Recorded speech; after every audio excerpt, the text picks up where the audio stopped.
This lecture will cover continuous passive motion and traction. The content for continuous passive motion is covered in Chapter 15 in the Therapeutic Modalities text by Chad Starkey. The content for cervical and lumbar traction can be located in Chapter 16 in the Therapeutic Modalities text by Chad Starkey and in Chapter 18 in the Therapeutic Modalities The Art and Science text by Kenneth Knight and David Draper.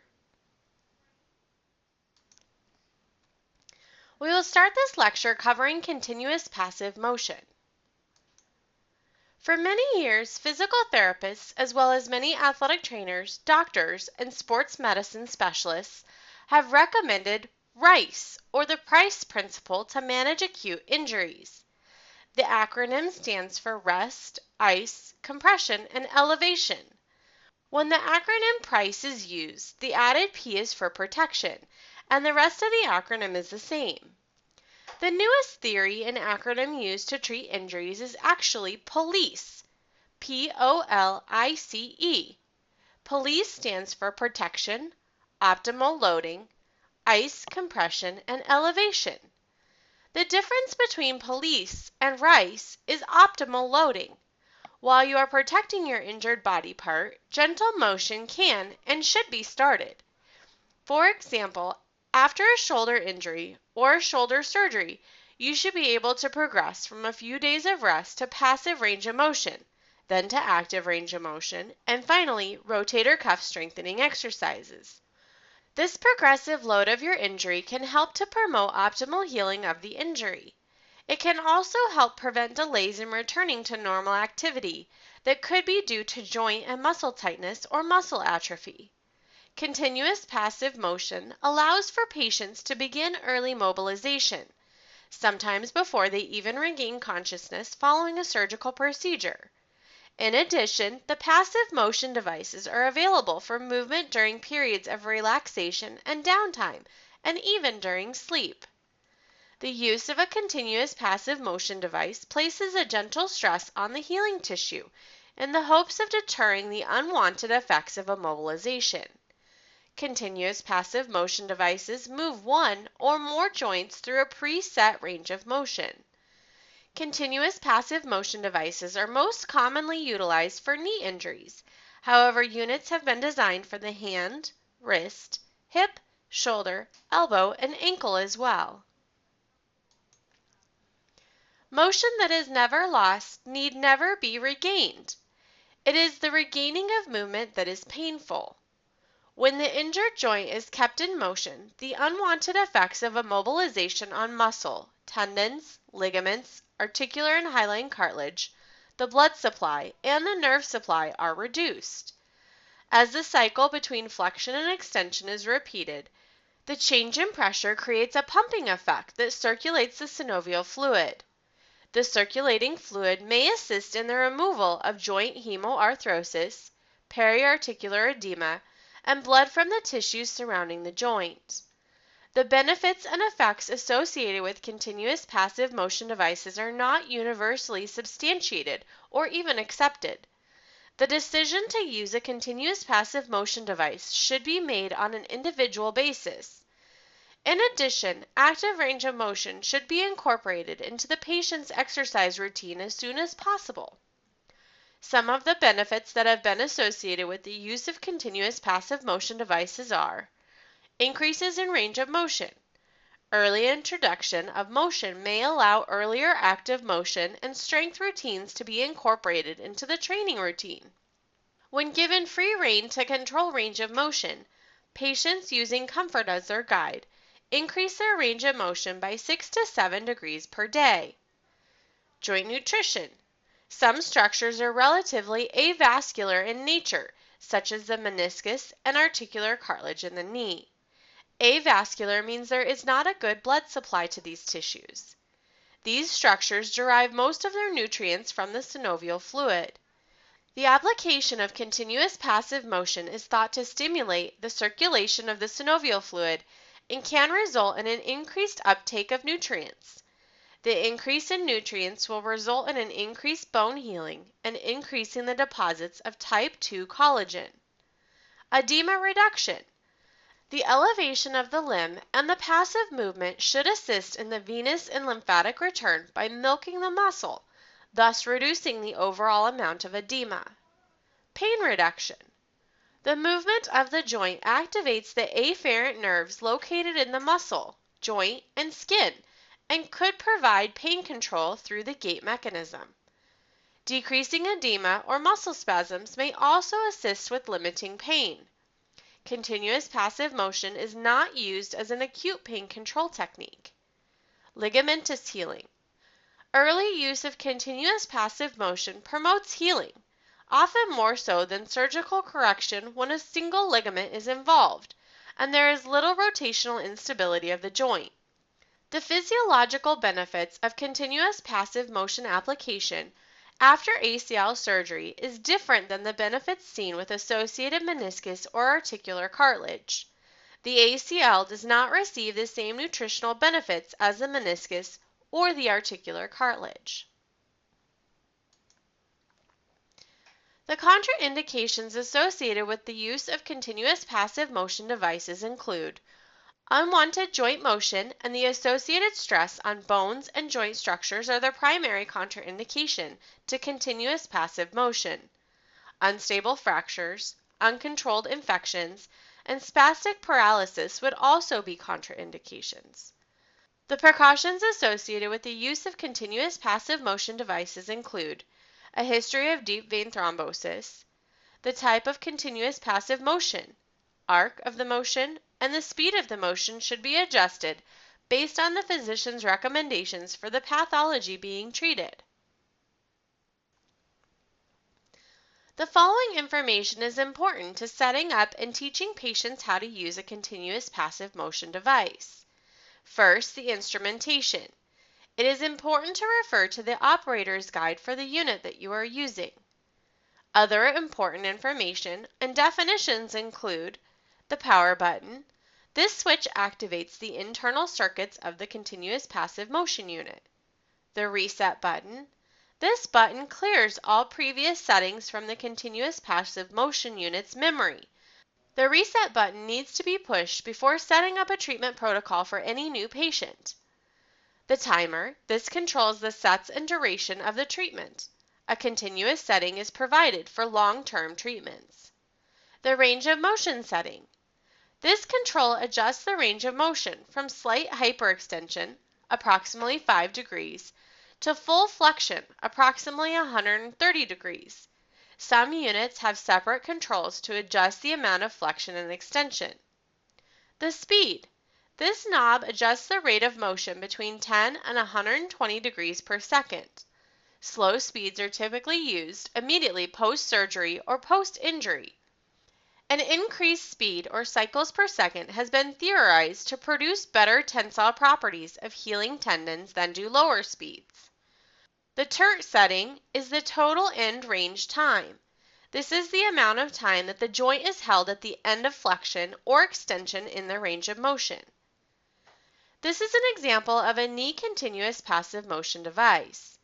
Continuous passive motion may be applied in long-term bouts where the patient is continuously attached to the unit or device and may be applied in 1-hour treatment bouts 3 times a day.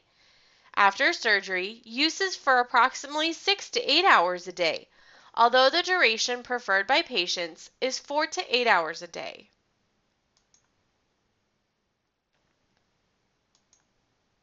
The following section will focus on traction of the spine. Traction is a technique that applies a longitudinal force to the spine and associated structures, thus distracting the vertebrae. The distractive force can be administered by gravity, a machine, a clinician, or by the position of the patient's body. It is important to note that traction doesn't always just occur at the spine, although that's the most common use for traction. It can occur at any joint if we pull and separate the 2 joint structures. The longitudinal forces can increase the space between vertebrae or other joint structures, decrease pressure on the intervertebral discs, decrease pressure on spinal nerve roots, open facet joints, and elongate soft tissue. Traction forces can be applied with either a continuous or an intermittent tension. This is an example of traction at the hip joint. This is a longitudinal pull. This is an example of traction at the spine with a longitudinal pull along the line of the spinal column. During the spinal traction, the facets glide apart and the foramen opens. The Clatton-Born traction grading scale is used to grade levels of traction. There are 3 levels or grades of traction. A grade 1 level traction is used to loosen structures. This neutralizes pressure in the joint without actual separation of the two surfaces. This level of traction produces pain relief by reducing the compressive forces. Grade 1 traction should be used initially to reduce the chance of painful reaction. A grade 2 level traction occurs when you take up the slack of a joint. This separates the articulating surfaces, taking up the slack or eliminating the play within the joint capsule. This is used initially to determine joint sensitivity. A grade 3 level traction causes a stretch. This involves stretching of the soft tissue surrounding the joint and also an increase in mobility in a hypomobile joint. Grade 3 traction should be used in conjunction with mobilization glides for hypomobile joints. The 2 primary types of traction are cervical traction and lumbar traction. Traction is indicated in conditions in which the patient's pain is caused by mechanical pressure on the vertebrae, facet joints, or spinal nerve roots, or any other condition in which removing mechanical stress results in pain reduction. Traction was previously prescribed in conjunction with immobilization and bed rest for spinal and back pain. Current use of traction commonly emphasizes the use of active exercise in conjunction with the traction to provide short-term mechanical relief of the pressure that is placed on a nerve root, articular facet, or other structures. Continuous traction is performed when a sustained traction is applied with a relatively small force for approximately 45 minutes or less. The tension in the continuous traction does not change over the course of hours or days. Intermittent traction is performed with alternating periods of traction force with intervals of relaxation in the tension by way of an on-off or duty cycle. Manual traction is administered by the clinician. Auto traction occurs when the patient controls the amount of traction. The patient can perform auto traction by using gravity or by specific positioning of the body. The most common uses for traction include disc protrusions, degenerative disc disease and nerve root compression, facet joint pathology, and muscle spasms. For most pathologies associated with cervical traction, the amount of traction needs to be much less than that of lumbar spine traction. Separation of the cervical spine begins to occur with about 20% of the body weight when the patient is placed in a reclined position.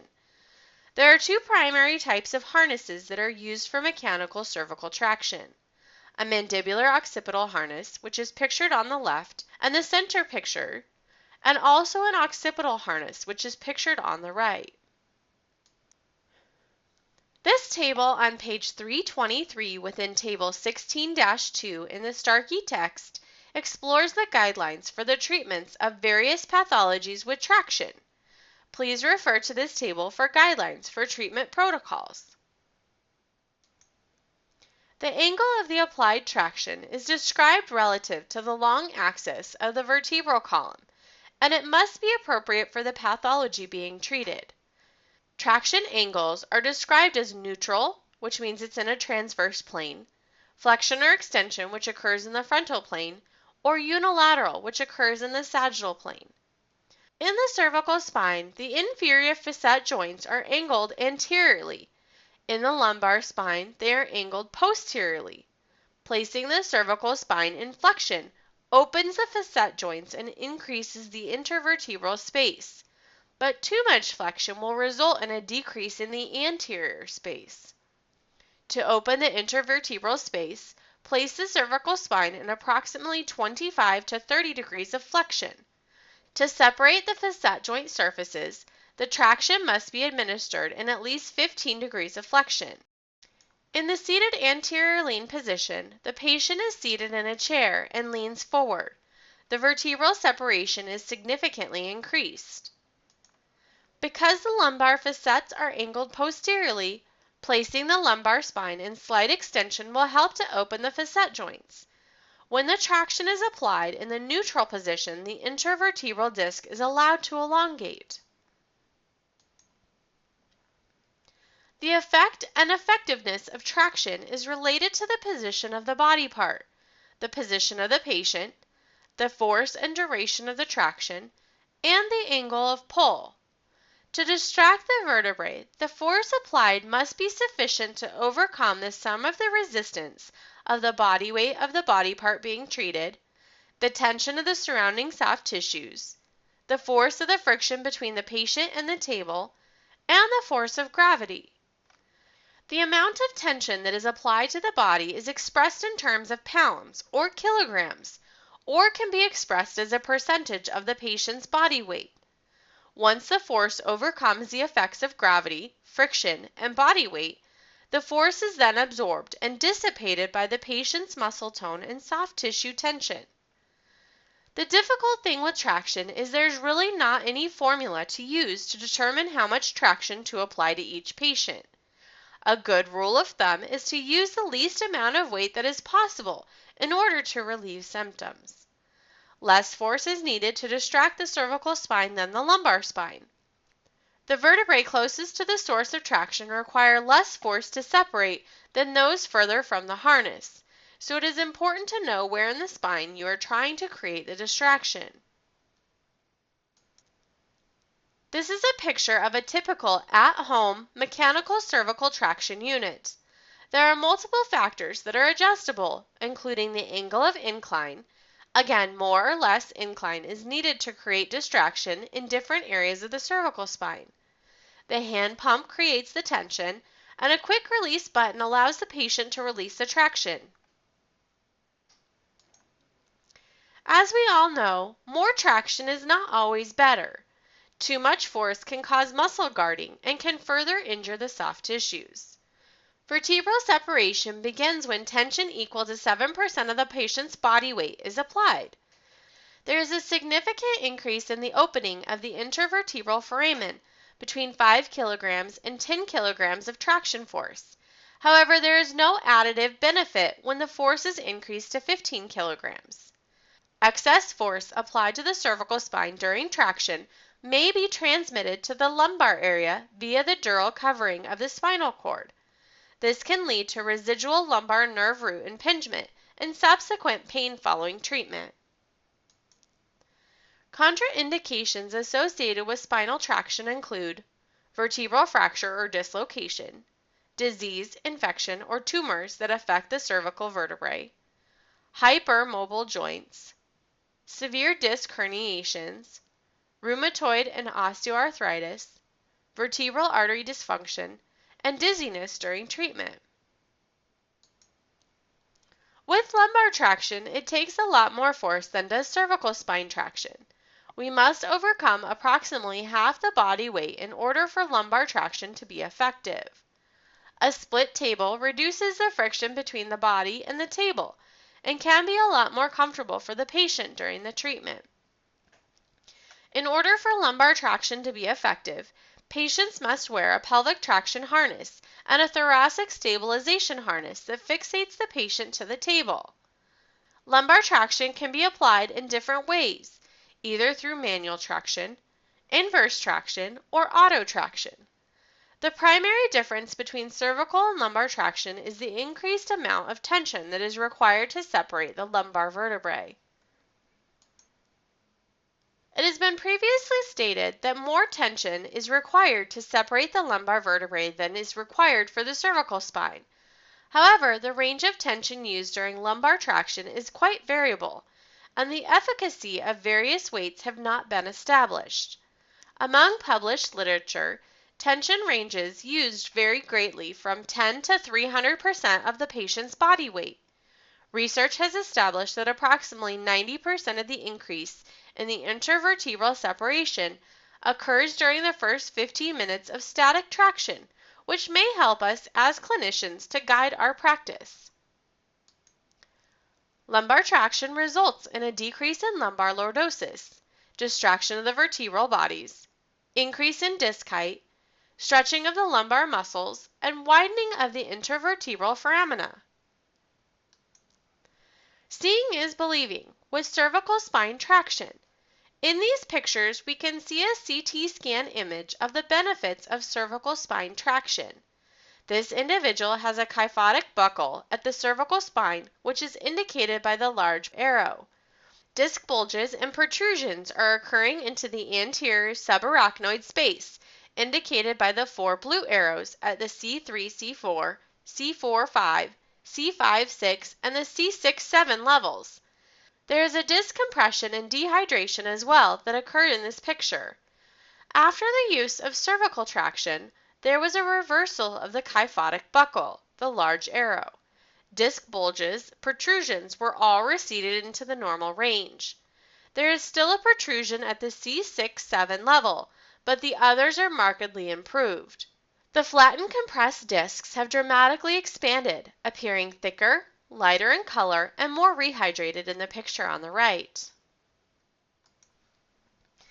The effect of traction on the injury response process has effects on 2 major areas, including muscle spasms and pain associated with disc degeneration. As far as muscle spasms, traction can be effective in reducing muscle spasm caused by nerve root impingement from narrowing of the intervertebral foramen, stenosis, or disc protrusions. Traumatic muscle spasms can be reduced secondary to stretching the muscles. The pain associated with disc degeneration occurs from a nerve entrapment as well as a result from disc protrusion. This can be reduced by allowing the disc to return to its original shape. Radicular pain caused by lumbar disc herniation is reduced with forces of 30 to 60% of the body weight. The contraindications associated with lumbar traction include vertebral body fractures, unstable spinal segments, hypermobility of the vertebral segment, pain of an unknown origin, pain caused by a disease, infection, or tumors, and rheumatoid and osteoarthritis. The precautions associated with the use of lumbar traction include severely herniated discs, spondylolisthesis, and spondylolysis. Please do not forget to complete quiz number 16. It is over continuous passive motion and traction. You will have 10 minutes and the quiz will be worth 10 points.